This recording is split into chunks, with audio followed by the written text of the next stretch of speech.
गठबंधन की तरफ से कोई भी ऑफिशियली बयान नहीं आया कि 2024 के लिए प्रधानमंत्री का चेहरा कौन होगा। और किसी भी प्रवक्ता ने अपनी पार्टी का पक्ष नहीं रखा या किसी प्रवक्ता ने भी ऑफिशियली बयान नहीं दिया कि 2024 के लिए प्रधानमंत्री का चेहरा कौन होगा। एनडीए की तरफ से साफ है कि 2024 के लिए प्रधानमंत्री का चेहरा कौन होगा। अगर मैं बात करूं तो अखिलेश यादव भी अभी कांग्रेस के ऊपर बहुत ही ज्यादा नाराज है।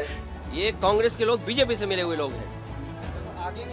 ये जो बीजेपी से मिले हुए, देखिए अगर मुझे पता होता कि गठबंधन प्रदेश स्तर पे नहीं है तो मैं समाजवादी पार्टी के नेताओं को दिग्विजय सिंह जी के पास नहीं भेजता। प्रधानमंत्री का चुनाव एक अप्रत्यक्ष रूप से होता है जो कि आर्टिकल 81 में आता है। आर्टिकल 75 में लोकसभा सांसदों द्वारा प्रधानमंत्री को प्रत्यक्ष रूप से वोट दिए जाते हैं। अगर मैं बात करूं तो लोकसभा सांसदों का चुनाव कैसे होता है, तो लोकसभा सांसदों का चुनाव जनता द्वारा प्रत्यक्ष रूप से होता है और यही लोकसभा सांसद आगे चलकर प्रधानमंत्री को लोकसभा में वोटिंग करते हैं।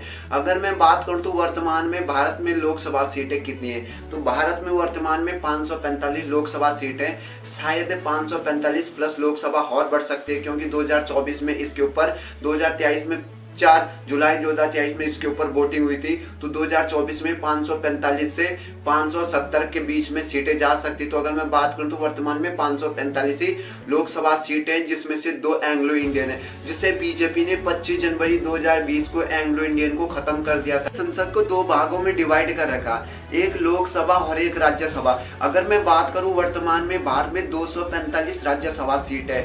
अब कोई भी राज्यसभा सांसद प्रधानमंत्री को वोट नहीं कर सकता है। इसका कारण ये है कि राज्यसभा का चुनाव तो एक अप्रत्यक्ष रूप से होता है जिसमें से राज्यों की विधानसभा के सदस्यों द्वारा राज्यसभा सांसद को चुना जाता है। अगर मैं बात करूं प्रधानमंत्री बनने के लिए भी किसी भी कैंडिडेट को इन 6 कारणों से गुजरना पड़ता है, जो कि निम्न प्रकार से किसी भी प्रधानमंत्री दल या किसी भी पार्टी को राज्यसभा लोकसभा में अधिकतर सीटें लानी पड़ती है, तब जाकर वो पार्टी अपने प्रधानमंत्री उम्मीदवार को खड़ा कर सकती है। पॉइंट नंबर 2, चुनावी प्रक्रिया के बाद जीती हुई पार्टी एक प्रधानमंत्री की एक लिस्ट तैयार करती है। पॉइंट नंबर 3, चुने हुए कैंडिडेट को लोकसभा में वोटिंग के लिए खड़ा किया जाता है। पॉइंट नंबर 4, अगर किसी भी प्रधानमंत्री कैंडिडेट को लोकसभा में अधिक से अधिक सीटें लानी पड़ती है, अगर किसी भी प्रधानमंत्री कैंडिडेट को ½ वोट प्राप्त हो जाते हैं तो सीधा प्रधानमंत्री उम्मीदवार के लिए चुना जाता है, जिसके बाद आर्टिकल 75 के तहत उसे राष्ट्रपति द्वारा प्रधानमंत्री की शपथ दिलाई जाएगी। पॉइंट नंबर 5,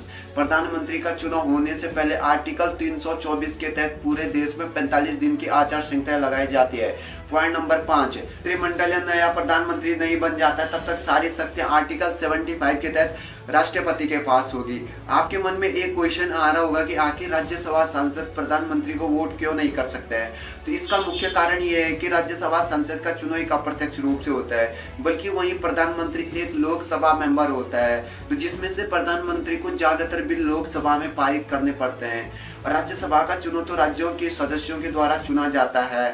तो इंडियन कॉन्स्टिट्यूशन किसी भी अप्रत्यक्ष चुने हुए प्रत्याशी को प्रधानमंत्री को वोट देने का अधिकार नहीं देता है, जो कि आर्टिकल 75 पेज नंबर 321 में साफ साफ लिखाया गया कि कोई भी अप्रत्यक्ष चुना हुआ प्रत्याशी प्रधानमंत्री को वोट नहीं कर सकता है। अगर मैं बात करूं तो 2024 के लिए 2 गठबंधन मेजरली बन रखे। अगर मैं एक का बात करूं तो एनडीए वर्सेज इंडिया। इंडिया का मतलब एनडीए का मतलब नेशनल डेमोक्रेटिक अलायंस है। अगर मैं वही इंडिया की जो कि INDIA जो कि उनका नया गठबंधन बन रखा है, इंडियन नेशनल डेमोक्रेटिक अलायंस है। एनडीए में अभी वर्तमान में 38 पार्टियां, वहीं इंडिया में अभी 26 पार्टियां शामिल है। इनमें सबसे ज्यादा लोकसभा, राज्यसभा, विधानसभा सीटें होती है। उस स्टेट में हर कैंडिडेट, हर पार्टी पूरा दमखम लगा देती, क्योंकि हर पार्टी को पता है कि उस स्टेट से पूरा गेम चेंज होता है और हर पार्टी वहां पर पूरे दमखम के साथ लड़ती है। अगर मैं बात करूं तो 2021 पर वहां पर चुनाव हुए थे, जहां पर बीजेपी ने 403 विधानसभा सीटों में से 255 विधानसभा सीटों में से जीत दर्ज की थी। 80 लोकसभा सीटों में से 62 लोकसभा सीटें अकेले बीजेपी के पास है। यही हाल राज्यसभा सीटों का है। 31 राज्यसभा सीटों में से बीजेपी के पास 25 राज्यसभा सीटें हैं। अगर हम एनडीए को मिलाकर देखें तो तो जो कि बीजेपी के पास यूपी में 72 वोट शेयर था, जो कि एनडीए को मिलाकर 76 वोट शेयर होता है। अगर हम बीजेपी की सबसे कॉम्पिटिटर पार्टी यानी कांग्रेस की बात करें तो 2021 में से कांग्रेस ने 403 विधानसभा सीटों में से 17 ही विधानसभा सीटों में से जब्त की थी। अगर वहीं बात करूं 80 लोकसभा सीटों में से कांग्रेस ने 2 ही लोकसभा सीटें जीत पाई थी। वहीं राज्यसभा सीटों की बात करें तो एक ही राज्यसभा सांसद बीजेपी कांग्रेस के पास है, जो कि अन्य पार्टियों ने थोड़े अपने खाते खोल पाए, जो कि बीजेपी के साथ उन्होंने एक गठबंधन अलायंस कर रखा है। चेंजर स्टेट कहा जाता है क्योंकि यूपी में सबसे ज्यादा विधानसभा, लोकसभा, राज्यसभा सीटें हैं।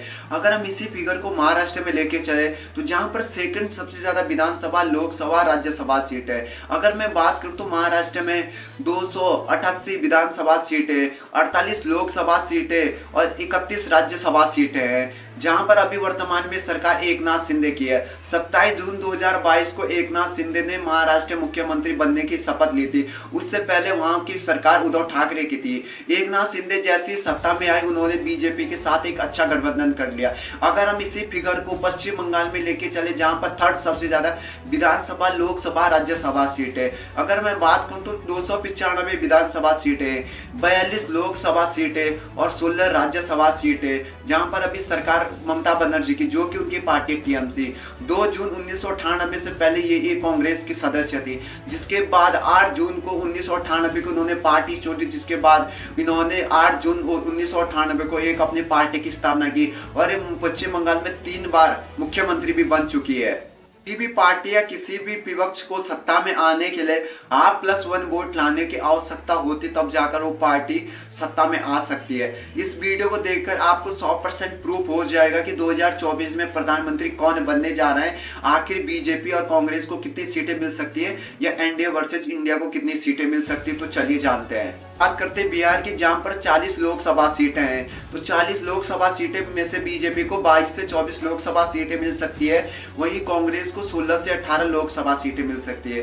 पॉइंट नंबर 2, असम की बात करते हैं। असम में 14 लोकसभा सीटें, जिसमें से बीजेपी को 8 से 10 लोकसभा सीटें मिल सकती है। वहीं कांग्रेस को 3 से 4 लोकसभा सीटें मिल सकती है। अगर बात करें पश्चिम बंगाल की, जहां पर 42 लोकसभा सीट है, जहां पर बीजेपी को 18 से 20 लोकसभा सीटें मिल सकती है। वहीं कांग्रेस को 22 से 24 लोकसभा सीटें मिल सकती है। यहाँ पर कांग्रेस का पलड़ा भारी दिख रहा है, क्योंकि टीएमसी, जो कि ममता बनर्जी की पार्टी है, उन्होंने कांग्रेस के साथ यहाँ पर एक गठबंधन कर रखा है। राजस्थान में 25 लोकसभा सीटें हैं, जिसमें से बीजेपी को 25 लोकसभा सीटों में से 20 से 22 लोकसभा सीटें मिल सकती है।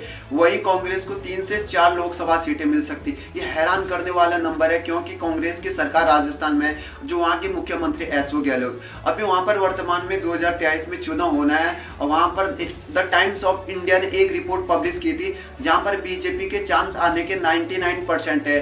तो नो डाउट वहां पर बीजेपी आ सकती मेजोरिटी में। अगर मैं बात करूं पंजाब की, जहां पर 13 विधानसभा सीटें, जहां पर बीजेपी को 4 से 6 लोकसभा सीटें मिल सकती है। वहीं कांग्रेस को 3 से 5 लोकसभा सीटें मिल सकती है। वहीं आम आदमी पार्टी को 4 से 6 लोकसभा सीटें मिल सकती है। अभी वहां पर वर्तमान सरकार आम आदमी पार्टी की है, पर बीजेपी को 4 से 6 लोकसभा सीटें मिल सकती है। अगर हम इसी फिगर को महाराष्ट्र में देखें, जहां पर 48 लोकसभा सीटें, जहां पर बीजेपी को 24 से 28 लोकसभा सीटें मिल सकती है। वहीं कांग्रेस को 16 से 20 लोकसभा सीटें मिल सकती है। तो यहाँ पर नो डाउट कि यहाँ पर बीजेपी को बहुत ही बड़ा फायदा होने वाला है, क्योंकि एकनाथ शिंदे ने बीजेपी के साथ एक गठबंधन कर रखा है, जहां पर अभी सरकार एकनाथ शिंदे की है। अगर हम इसी फिगर को मध्य प्रदेश में देखें, जहां पर 29 लोकसभा सीटें हैं, जहां पर बीजेपी को 22 से 24 लोकसभा सीटें मिल सकती है। वहीं कांग्रेस को 4 से 6 लोकसभा सीटें ही मिल सकती है। में 28 लोकसभा सीटें, जिसमें से बीजेपी को 15 से 17 लोकसभा सीटें मिल सकती है। वहीं कांग्रेस को 10 से 12 लोकसभा सीटें ही मिल सकती है। यहाँ पर भी एक हैरान करने वाला नंबर है, क्योंकि कर्नाटक में अभी 2023 में सरकार कांग्रेस की बनी थी।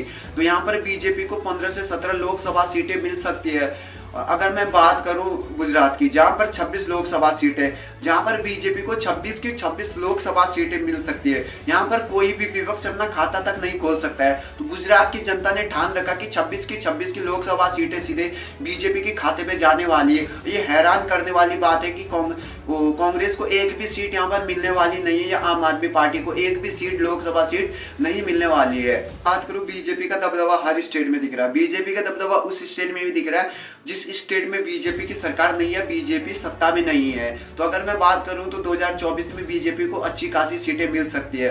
तो एक रिपोर्ट की गई थी जिसमें से बीजेपी को 543 लोकसभा सीटों में से बीजेपी को 285 से 325 लोकसभा सीटें मिल सकती है। वहीं कांग्रेस को 545 प्लस लोकसभा सीटों में से 111 से 149 लोकसभा सीटें ही मिल सकती है। अन्य पार्टी अपना खाता ही खोल सकती है, कोई भी पार्टी, अन्य पार्टी, विपक्षी पार्टी सत्ता में नहीं आ सकती है। तो नो डाउट है कि बीजेपी 2024 में प्रधानमंत्री बनने के लिए, बीजेपी को सत्ता में आने के लिए 99% चांस है कि 2024 के लिए प्रधानमंत्री के लिए बीजेपी जीतेगी।